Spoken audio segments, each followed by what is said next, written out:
Welcome back, Woodley here. Today's video, we're going to talk about early lessons for the Kubota B2782 front mount snowblower. I have about 4 or 5 trips in, and I've got some things that I think if you're using one of these or looking to get one of these can be really helpful for you. So I have mine mounted on a Kubota B3030, and I've used it now 5 times. I've got a 1,200 foot driveway here. And the first thing that I want to suggest to you is when you are starting this up as part of your routine, that you make sure that this is tightened down. You notice right there how loose that was? Well, I tightened that down the other day, and I had the service shop had gone through all of this. They had put it on. But the second time I was driving, the subframe actually fell off on me. And the reason that the subframe fell off was because of this pin back here, which holds the subframe on. This cotter pin rusted out. I actually saw that cotter pin. So it was a Sunday night. I was out blowing. All of a sudden, I'm on a hill, and my frame is on the ground because this cotter pin fell out. And if the front part of this had been tightened, then it would have held it on even though my pin had fallen out. So what I do now, and just as you saw right there, it was loose. I've driven it each time, and that vibration can just shake that. So probably number one is make sure that your cotter pin there is in good shape. That one's a little bit longer, one of those locking ones there. And then on your trips, make sure that you tighten that down. So that is tip number one. Tip number two is this I just put together because yesterday we had really heavy wet snow. We had a nor'easter, and the ratio of water in the snow, it was about 34 degrees, and so that makes for very, very heavy snow, difficult for a snowblower. And I ended up breaking the cotter pin here and the cotter pin on the other side. So a few things that you want to be kind of prepared for in the event that you break those cotter pins. Number one is you want to look in the manual and see how the augers need to be positioned. So you'll notice here for this model, the manual reads that this one kind of should be up and the other one should be down. So if one side is below, the other side should be up. And I actually didn't do that when I put it on because I wasn't sure, and I went back last night and looked at the manual to figure that out. The second thing is, I think you need a little tool bag. I picked one of these little bags up for $8, $9 at Harbor Freight. And a couple of things that you should have in here. You're going to want to have a punch. This set of 3, they were $4 at Harbor Freight. I just got a little $5 hammer to be able to punch those out. I grabbed a $1.50 magnetic tray because, you know, you're out in the snow and you got the bolt, the lock washer, and the nut, and having a magnetic tray is really helpful. And then what I did also in here is I grabbed, today I went up to Evans, which is our local Kubota dealer, and I got half a dozen of these shear bolts for that. I also have some other cotter pins and a knife in here, as well as some zip ties. Now the zip ties were because when I had to take the subframe off, I had to take these zip ties. I had a big one that had been on here, and I had to pull all those hoses, and when you put them back on, you want to zip tie them down on there. The other thing, what else do I have in here? I think that's it. That's the primary thing. Oh, hello. Your ratchet and your wrenches for that size cotter pin. Now this particular blower actually has another cotter pin which goes up here, And what I need to do with this one is I actually need to get the right size for it. And you know what? I actually think that I need to replace that because that shouldn't be pulling out. And I actually have the replacement one right here with the nut on it, but I got to make sure that I've got the size for this nut. So if you're looking for the one that goes up on that part of it, this is a 1/4 inch for the upper one here. And yeah, looks like the nut fell off on that one there. So having this bag is going to be helpful for you. Then you don't have to have stuff all over the place on the inside of your tractor if you have a cab like this.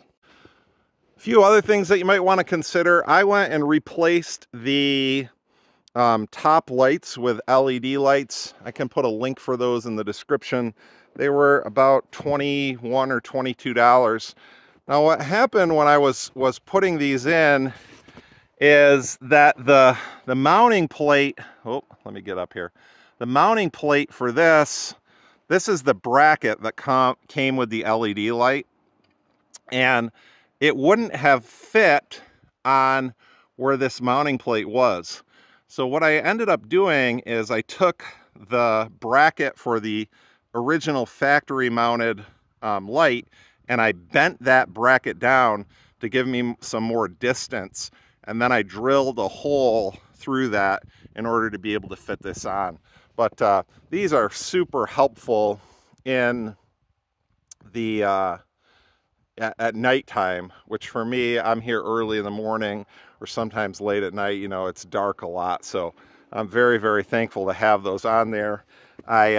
Unfortunately, when I was drilling the other one, I wasn't as careful, and I ended up poking a little hole through there. I also, on eBay, found the LED bulbs for the headlights, and I would recommend those as well because they're so much brighter. So I'm gonna fix this one shear bolt here and make sure we get the right nut on that, and then we're gonna fire it up and I'm gonna clean up this driveway. It's not too bad today, and I did it twice yesterday, and even though you see we just got a little bit here left, but this snow is so pretty. Let's just take a moment and just appreciate the beauty of that. It's pretty, but it's heavy, and part of the issue that you run into with heavy snow is you get more tree and power outages in that situation. But we've got about 1,200 feet of driveway for us to snowblow, and the great thing is this was very well installed, so I've been very happy with the fact that I haven't really dug in at all, and with this skid plates high, I've been able to just put it in float, and as long as I'm staying on the driveway, now as it gets to the edge it drops off. If I drop off, I can get into a little bit of trouble, but if I stay in here with this, things work pretty well. The other thing for me is I have I've got about a 50-foot change in elevation, and I definitely have some traction issues with this. I think I'm going to be okay for this winter. We aren't planning on moving here. The house isn't finished yet, so we're not going to move till spring. But by next winter, I'm definitely going to want to have tire chains for this. In order to get the tire chains on the rear tires, I need to get some wheel spacers put on, and I think I can hold off and make it work for now without spending the extra money to get those. What I end up doing on the steeper parts of it, when I can't make it through coming up, is I just drive back up to the top, and then going down, I don't have any issues going down. It's just a matter of getting up during those times. So let me figure out what size wrench I need for the smaller one, get that put on, and I had started it up a little bit before this video, so you know it should be good to go. We'll get rolling and show you a little bit of how this one blows.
All right, I got the tractor put away.